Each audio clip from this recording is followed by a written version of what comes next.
Hello and welcome back to my channel. বন্ধুরা, আশা করছি আপনারা সবাই ভালো আছেন। আজকে আপনাদের সামনে আবার আরেকটু ভিডিও নিয়ে হাজির হলাম। আজকের এই ভিডিওতে আমি আপনাদের দেখাবো কিভাবে অতি অল্প সময়ে সহজ পদ্ধতিতে টেন্সকে আয়ত্ত করা যায়। স্ট্যান্ডার্ডভাবে স্পোকেন ইংলিশ শেখার জন্য আপনাকে অবশ্যই টেন্স সম্পর্কে ধারণা নিতে হবে। তবে অনর্গলভাবে ইংরেজিতে কথা বলার জন্য আপনাকে টেন্স শিখতে হবে স্পোকেন ফরম্যাটে। আবার এই স্পোকেন ফরম্যাটে টেন্স শিখে স্টুডেন্টরাও কিন্তু অনায়াসেই ইংলিশ ফ্রি হ্যান্ড লেখার দক্ষতা অর্জন করতে পারে। Then let's get into the lesson now. Tense প্রধানত তিন প্রকার, যেমন present tense, past tense, future tense.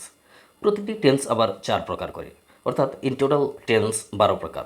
যেমন present indefinite tense, present continuous tense, present perfect tense, present perfect continuous tense, past indefinite tense, past continuous tense, past perfect tense, past perfect continuous tense, future indefinite tense, future continuous tense, future perfect tense, future perfect continuous tense. এখন আমরা present, past এবং future টেন্সের indefinite টেন্সটি চেনার চেষ্টা করব। প্রথমেই বাংলা ক্রিয়ার দিকে খেয়াল রাখতে হবে। বাংলা ক্রিয়ার শেষে যদি কোনো কিছু যুক্ত না থাকে তাহলে প্রেজেন্ট ইনডিফিনিট টেন্স হয়। যেমন খাই, যাই, পড়ি, ঘুমাই।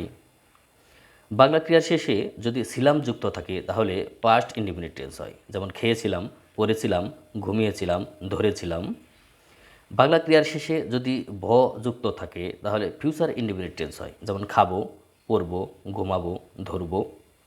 এবার ইংলিশ ফর্মটি চেনার চেষ্টা করব। প্রেজেন্ট ইনডিফিনিট টেন্সে ভার্বের প্রথম স্টেজ ব্যবহার হয়।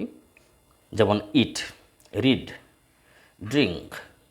আবার subject third person singular number থাকলে ভার্বের সাথে এস বা ইয়ের যুক্ত হয়। যেমন ইটস, রিডস, গোজ।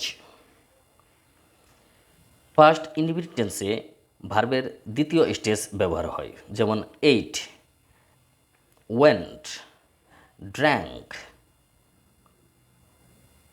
ফিউচার ইনডিফিনিট টেন্সে ভার্বের প্রথম স্টেজ ব্যবহার হয় এবং তার পূর্বে শ্যাল বা উইল বসে। যেমন shall eat, shall read, shall drink, shall go ইত্যাদি। এবার যেভাবে মুখস্থ রাখতে হবে, খাই, ইট, খেয়েছিলাম, এইট, খাবো, শ্যাল ইট। এবার আমরা প্রেজেন্ট, পাস্ট এবং ফিউচার টেন্সের কন্টিনিউয়াস টেন্সটি চেনার চেষ্টা করব। বাংলা ক্রিয়ার শেষে তেসি যুক্ত থাকলে প্রেজেন্ট কন্টিনিউয়াস টেন্স হয়। যেমন খাইতেছি, পড়িতেছি, ঘুমাইতেছি, যাইতেছি, অথবা খাচ্ছি, যাচ্ছি, ঘুমাচ্ছি। বাংলা ক্রিয়ার শেষে তেছিলাম যুক্ত থাকলে পাস্ট কন্টিনিউয়াস টেন্স হয়। যেমন খাইতেছিলাম, যাইতেছিলাম, পড়িতেছিলাম, ঘুমাইতেছিলাম। বাংলা ক্রিয়ার শেষে তে থাকবো থাকিলে ফিউচার কন্টিনিউয়াস টেন্স হয়। যেমন খাইতে থাকবো, যাইতে থাকবো, পড়তে থাকবো, ঘুমাতে থাকবো। ইংলিশ ফর্মটি চেনার চেষ্টা করব। প্রেজেন্ট কন্টিনিউয়াস টেন্সে ভার্বের সাথে আইনজি যোগ হবে এবং তার আগে এম অথবা ইজ, আর থাকবে। পাস্ট কন্টিনিউয়াস টেন্সে ভার্বের সাথে আইনজি যুক্ত থাকবে এবং তার পূর্বে ওয়াজ অথবা ওয়ার থাকবে। ফিউচার কন্টিনিউয়াস টেন্সে ভার্বের সাথে আইনজি যুক্ত থাকবে এবং তার আগে শ্যাল বি অথবা উইল বি হবে। এবার যেভাবে মুখস্থ করতে হবে, খাইতেছি, এম ইটিং, খাইতেছিলাম, ওয়াজ ইটিং, খাইতে থাকবো, শ্যাল বি ইটিং। এবার আমরা প্রেজেন্ট, পাস্ট এবং ফিউচার টেন্সের পারফেক্ট টেন্সটি চেনার চেষ্টা করব। ক্রিয়ার শেষে স যুক্ত থাকলে প্রেজেন্ট পারফেক্ট টেন্স হয়। যেমন খেয়েছি, পড়েছি, ঘুমিয়েছি। ক্রিয়ার শেষে ছিলাম যুক্ত থাকলে পাস্ট পারফেক্ট টেন্স হয়। যেমন খেয়েছিলাম, পড়েছিলাম, ঘুমিয়েছিলাম। ক্রিয়ার শেষে থাকবো শব্দটি থাকলে ফিউচার পারফেক্ট টেন্স হয়। যেমন খেয়ে থাকবো, গিয়ে থাকবো, পড়ে থাকবো, ধরে থাকবো। এবার ইংলিশ ফর্মটি আমরা চেনার চেষ্টা করব। প্রেজেন্ট পারফেক্ট টেন্সে ভার্বের 3 নম্বর স্টেজ ব্যবহার হয় এবং তার পূর্বে হ্যাভ অথবা হ্যাজ বসে। পাস্ট পারফেক্ট টেন্সে ভার্বের 3 নম্বর ফর্ম ব্যবহার হয় এবং তার পূর্বে হ্যাড বসে। ফিউচার পারফেক্ট টেন্সে ভার্বের 3 নম্বর স্টেজ ব্যবহার হয় এবং তার পূর্বে শ্যাল হ্যাভ অথবা উইল হ্যাভ বসবে। যেভাবে মুখস্থ রাখবো, খেয়েছি, হ্যাভ ইটেন, খেয়েছিলাম, হ্যাড ইটেন, খেয়ে থাকবো, শ্যাল হ্যাভ ইটেন। এবার আমরা প্রেজেন্ট, পাস্ট এবং ফিউচার টেন্সের পারফেক্ট কন্টিনিউয়াস টেন্সটি চেনার চেষ্টা করব। পারফেক্ট কন্টিনিউয়াস টেন্সে একটি বিষয় খেয়াল রাখতে হবে, বাংলা বাক্যে ধরে, যাবৎ, হতে, থেকে এই শব্দগুলি থাকবে। যেমন আমি এখানে 1 ঘন্টা ধরে এই শব্দগুচ্ছ যুক্ত করে দিয়েছি, আপনারা দেখতে পাচ্ছেন।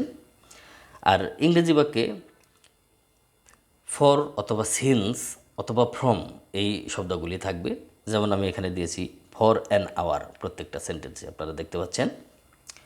তাহলে খেয়াল করুন, বাংলা ক্রিয়ার শেষে তেসি যুক্ত থাকলে প্রেজেন্ট পারফেক্ট কন্টিনিউয়াস টেন্স হয়। বাংলা ক্রিয়ার শেষে তেছিলাম যুক্ত থাকলে পাস্ট পারফেক্ট কন্টিনিউয়াস টেন্স হয়। বাংলা ক্রিয়ার শেষে তে থাকিলে ফিউচার পারফেক্ট কন্টিনিউয়াস টেন্স হয়। এবার ইংলিশ ফর্মটি আমরা চেনার চেষ্টা করব। ভার্বের সাথে আইএনজি বসবে এবং তার আগে হ্যাভ বিন অথবা হ্যাজ বিন বসবে প্রেজেন্ট পারফেক্ট কন্টিনিউয়াস টেন্সে। ভার্বের সাথে আইএনজি বসবে এবং তার আগে হ্যাড বিন বসবে পাস্ট পারফেক্ট কন্টিনিউয়াস টেন্সে। ভার্বের সাথে আইএনজি বসবে এবং তার পূর্বে শ্যাল হ্যাভ বিন অথবা উইল হ্যাভ বিন বসবে ফিউচার পারফেক্ট কন্টিনিউয়াস টেন্সে। এবার যেভাবে মুখস্থ রাখতে হবে, 1 ঘন্টা ধরে খাইতেছি, have been eating for an hour. 1 ঘন্টা ধরে খাইতেছিলাম, had been eating for an hour. 1 ঘন্টা ধরে খাইতে থাকবো, shall have been eating for an hour.